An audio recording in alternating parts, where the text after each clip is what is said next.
Who was Nero, the man known as one of the most infamous Roman emperors? Let's take a step back in time to the 1st century AD. Nero, Claudius Caesar's rise to power, is a tale of intrigue and manipulation.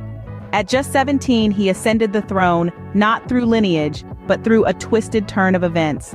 His mother, Agrippina, orchestrated his adoption and the untimely death of Emperor Claudius, paving the way for Nero's reign. Nero's rule was anything but ordinary. He was infamous for his debaucheries, political murders, and extravagant lifestyle.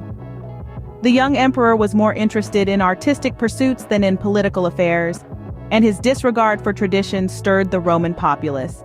His reign was marked by a lavishness that strained the empire's finances and led to widespread discontent.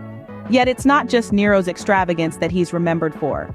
His rule was also marred by a ruthless streak, as he didn't hesitate to eliminate anyone he perceived as a threat.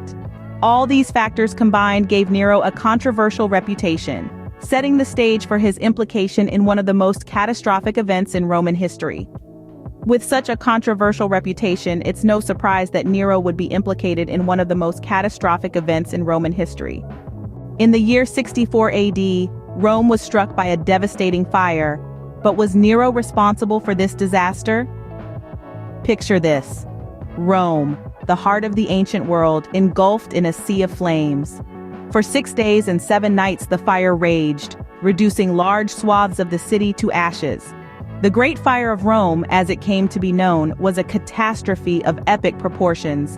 It obliterated 3 of Rome's 14 districts completely and severely damaged 7 others.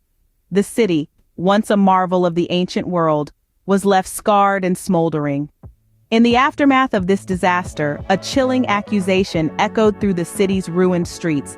Emperor Nero, it was said, had started the fire himself. But was there any truth to this claim?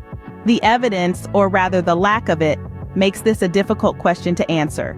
The primary source of this accusation was the Roman historian Tacitus, who reported that many Romans believed Nero had ordered the fire to clear land for his planned Golden House, a palatial complex complete with lush gardens and an artificial lake.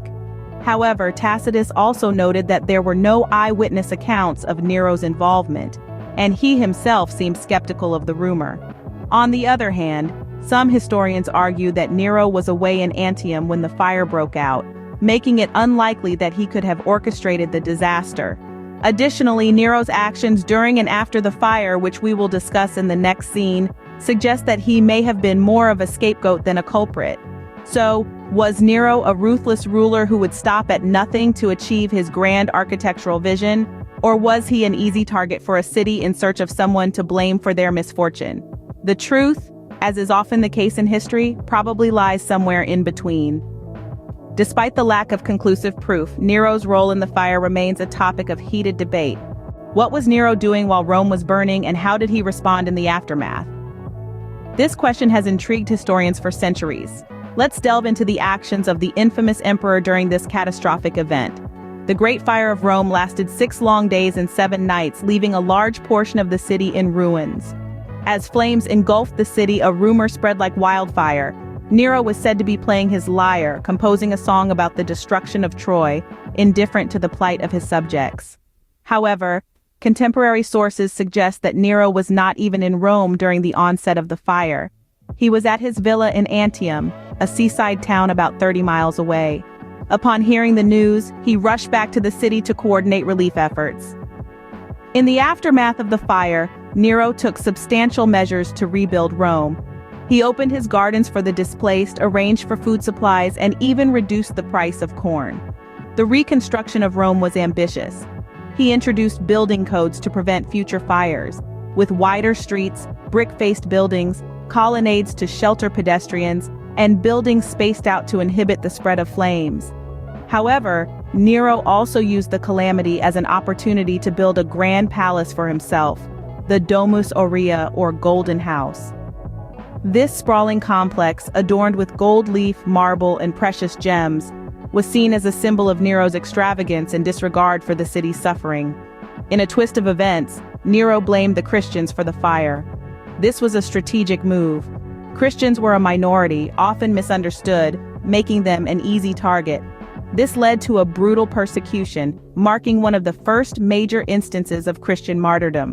Whether or not Nero started the fire, his actions during and after the event certainly didn't help his reputation. His response to the disaster, the ostentatious display of wealth, and the scapegoating of Christians all contributed to the enduring image of Nero as a tyrant, an image that has been etched into history.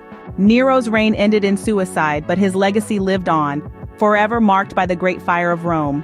His rule was a tumultuous period of extravagance, debauchery, and political assassinations, all of which culminated in a series of revolts and an insurmountable financial strain that led him to take his own life. The end of his reign didn't just mark the end of an era, but it also signaled the collapse of the Julio-Claudian dynasty, a period of turmoil that would forever change the face of Rome. But perhaps the most lasting impact of Nero's rule was his persecution of Christians.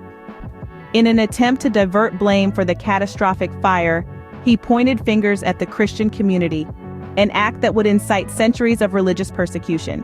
His reign was a stark reminder of the perils of unchecked power and the consequences of scapegoating. To this day, Nero remains a symbol of misrule and debauchery, and the question of his involvement in the Great Fire of Rome continues to intrigue us. So did Nero really set fire to Rome? We've delved into the rise of Nero, a young ruler thrust into power and known for his excess and artistic endeavors. We've explored the Great Fire of Rome, a catastrophic event that reshaped the city and its populace. We've examined Nero's actions during and after the fire, from his alleged fiddle playing to his ambitious urban redevelopment plans. We've also discussed his legacy, a narrative filled with debauchery, misrule, and persecution. The evidence and theories surrounding Nero's role in the fire are many and varied. Some suggest Nero himself started the fire to clear space for his opulent golden house. Others argue he was merely a scapegoat, blamed for the disaster to divert attention from the state's failings. There are even theories suggesting the fire was accidental, a result of the city's wooden infrastructure and close-knit buildings.